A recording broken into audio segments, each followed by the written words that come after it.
2025년 3월 26일 대한민국 정치권의 이목이 서울고등법원에 집중됐습니다.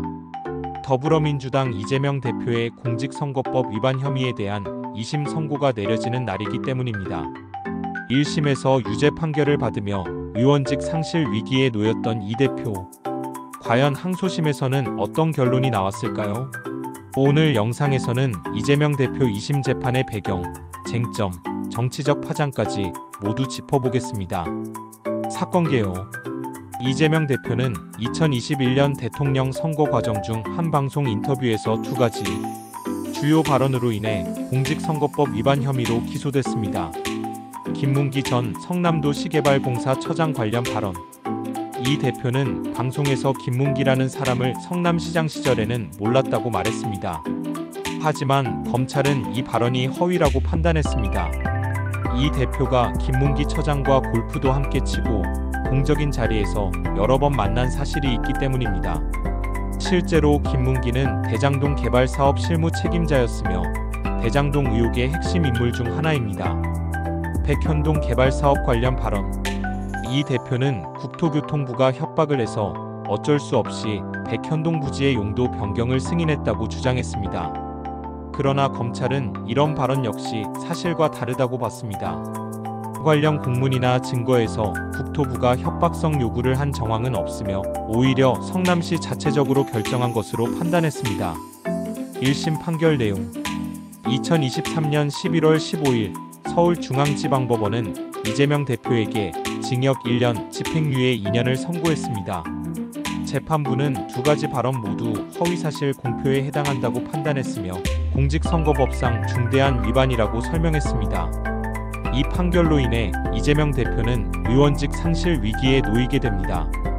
공직선거법상 벌금 100만 원 이상만 선고돼도 국회의원직을 상실하고 피선거권이 제한됩니다. 하지만 형이 확정되기 전까지는 직무수행에 제약이 없습니다. 2심 재판 진행 과정. 항소심은 서울고등법원 형사 6-2부가 맡았습니다.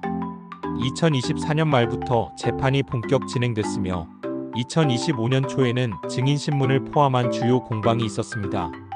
검찰은 항소심에서도 징역 2년을 구형하며 이재명 대표의 발언은 유권자 판단을 왜곡하는 명백한 허위였다고 주장했습니다.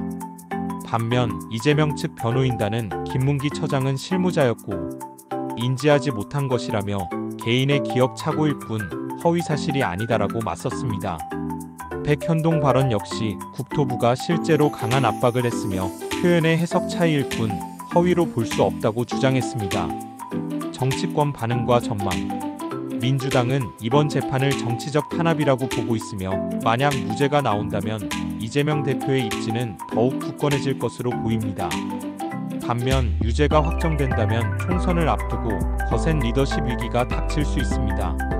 이재명 대표가 의원직을 상실하게 된다면 민주당은 비상지도 체제로 전환할 가능성도 거론되고 있습니다. 반대로 무죄 판결이 확정되면 향후 총선과 대선 구도에 큰 영향을 미칠 수 있습니다. 향후 전망. 2심 판결 결과에 따라 양측은 대법원 상고를 통해 최종 판단을 받을 수 있습니다. 이 사건은 단순한 법적 문제를 넘어서서 정치적 미래와 사법 신뢰도까지 걸려있는 중대한 사안입니다. 맺은 말. 이재명 대표 2심 판결은 단순한 한 정치인의 재판이 아니라 대한민국의 정치, 법치, 그리고 선거제도 전반에 대해 묻는 중요한 이슈입니다.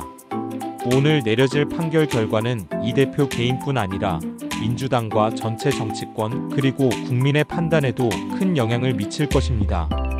앞으로도 이 사건의 추이를 계속 지켜보며 중요한 업데이트가 있을 때마다 영상으로 전해드리겠습니다. 오늘 영상이 도움이 되셨다면 좋아요와 구독, 알림 설정 부탁드립니다. 댓글로 여러분의 생각도 남겨주세요. 다음 영상에서 더 깊이 있는 이슈로 찾아뵙겠습니다.